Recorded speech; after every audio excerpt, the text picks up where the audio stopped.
Selamat siang Ibu dan teman-teman. Sebelumnya kami mengucapkan limpah terima kasih banyak kepada Ibu selaku dosen pengampu mata kuliah dasar epidemiologi yang telah memberikan waktu dan kesempatan kepada kelompok kami presentasi dengan dalam bentuk video. Perkenalkan, nama saya Angelina Rahmatia dengan NIM 2207010001 dan teman saya SCBR Versi Limur Siulan dengan NIM 2207010103. Pada kesempatan kali ini ada 3 pokok pembahasan yang akan kami bahas. Yang pertama, hubungan dinamis epidemiologi Triangel. Yang kedua, rantai infeksi penyakit menular. Dan yang ketiga, ukuran mortalitas dan morbiditas.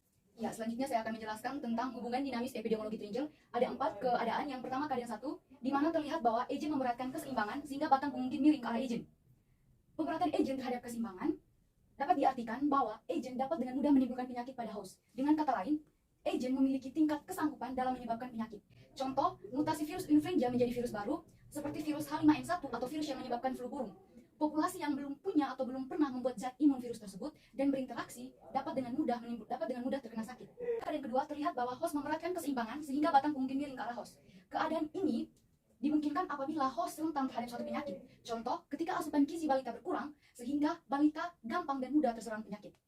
Selanjutnya pada keadaan 3, terlihat bahwa terjadinya pergeseran kualitas lingkungan sehingga agent memberatkan keseimbangan.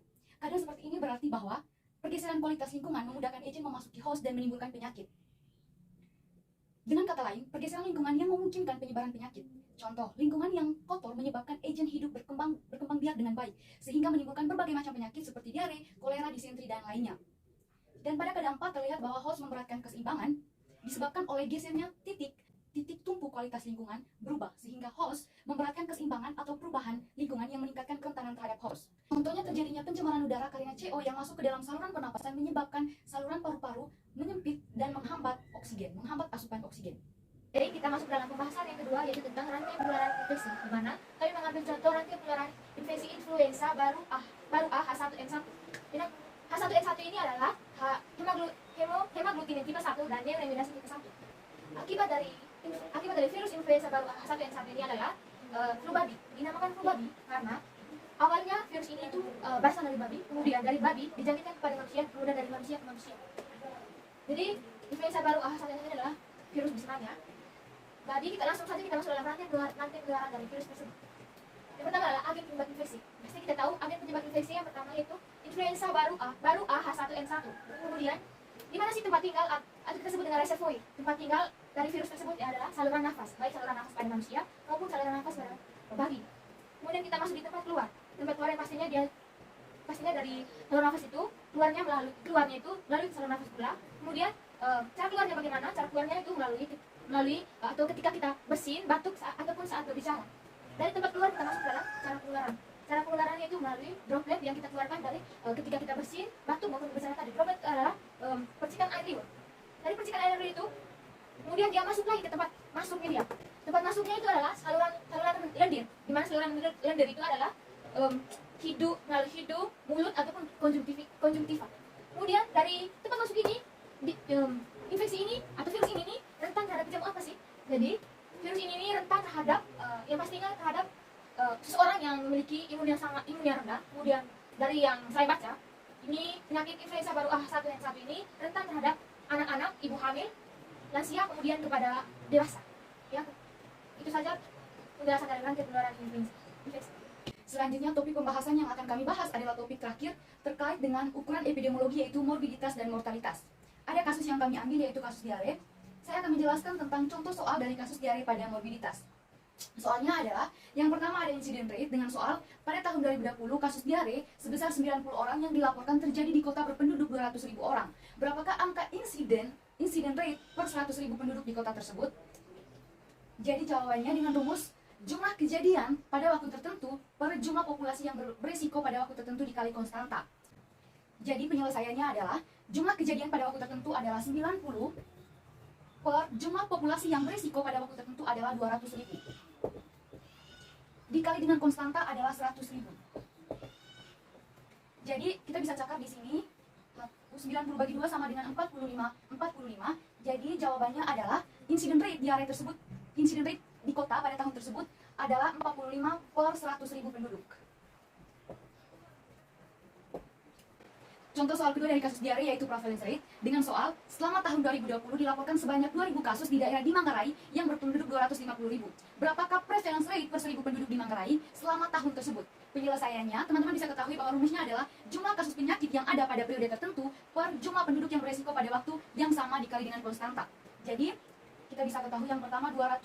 Tadi kita tahu bahwa ada 2.000 kasus di daerah di Manggarai yang berpenduduk dengan 250.000. Jadi ada 2.000 kasus per dengan 250.000 dikali dengan konstanta yaitu 1.000. Hapus 2.000 dibagi 250 sama dengan 8. Jadi prevalence rate prevalence rate pada di daerah Manggarai adalah 8.000 per 1.000 penduduk. 8.000 per 1.000 penduduk. Selanjutnya adalah contoh soal yang ketiga dari kasus diare yaitu point prevalence rate dengan soal sebuah sekolah dengan jumlah murid 200 setelah kemarin ada 5 orang terkena diare dan hari ini 15 orang lagi menderita diare. Penyelesaiannya dengan teman-teman bisa ketahui bahwa rumusnya adalah jumlah penderita baru tambah penderita lama per jumlah penduduk saat itu dikali dengan konstanta. Jadi dari soal tadi jumlah penderita lama adalah 5 per jumlah penderita baru adalah 15 orang per 200 murid di sekolah itu. 200 dikali dengan 100%. Jadi penyelesaiannya adalah 20 per 200 dikali dengan 100% sama dengan 20 bagi 2 sama dengan 10%. Selanjutnya soal yang terakhir dari ukuran morbiditas adalah attack rate. Contoh soalnya adalah dalam suatu kejadian luar biasa yang mengenai 27 kasus dari suatu penyakit diare, 10 kasus adalah wanita sedangkan 17 adalah pria. Kasus kejadian luar biasa tersebut muncul pada masyarakat yang berjumlah 12 wanita dan 78 pria. Berapakah attack rate keseluruhan kelompok masyarakat yang terkena penyakit diare tersebut? Jadi kita bisa ketahui rumusnya adalah jumlah penderita yang ditemukan per jumlah penduduk yang mempunyai risiko pada waktu terjadinya wabah tersebut dikali dengan konstanta. Jadi penyelesaian dari contoh soal attack rate adalah jumlah penderita yang ditemukan adalah 10 ditambah dengan 17 dibagi dengan jumlah penduduk yang mempunyai risiko pada waktu terjadinya wabah adalah 12 ditambah dengan 78 dikali dengan konstanta yaitu 100. Jadi 27 per 90 dikali dengan 100 adalah 30. Jadi attack rate kejadian luar biasa tersebut adalah 30. Yang berikut adalah pengukuran epidemiologi yaitu mortalitas. Mortalitas yang pertama contoh soal adalah root death rate. Contohnya adalah total kematian penduduk Indonesia pada tahun 2020 akibat diare adalah 18.208.080 jiwa. Kemudian jumlah penduduk Indonesia pada tahun 2020 adalah sebanyak 150.410.210 jiwa. Yang ditanya, berapakah root death rate pada tahun 2020 akibat penyakit diare? Penyelesaiannya, jumlah kematian yaitu 15.250.050 dibagi dengan jumlah penduduk Indonesia yaitu 150.410.000 dikali dan konstanta yaitu 1.000. Didapatkan hasil yang sama dengan 192. Jadi root death rate tahun 2020 akibat penyakit diare adalah 100 per 1.000 penduduk. 1.000 penduduk. Yang kedua adalah X-specific death rate. Contoh soalnya, penduduk Indonesia pada tahun 2010 berjumlah 240.400.000 penduduk jiwa ya. Dengan jumlah kematian akibat penyakit diare pada umur 30 tahun adalah 18.018.000 penduduk. Yang ditanya, X-specific death rate pada tahun 2010 akibat penyakit diare adalah, jadi rumusnya adalah kematian penduduk pada umur 20 sampai 30 tahun yaitu yang dimana di soalnya pada umur 30 tahun yaitu 18.800.000 penduduk, 800 jiwa dibagi dengan jumlah penduduk Indonesia pada tahun 2020 adalah 250.400.000 penduduk dikali dengan konstanta adalah 1.000.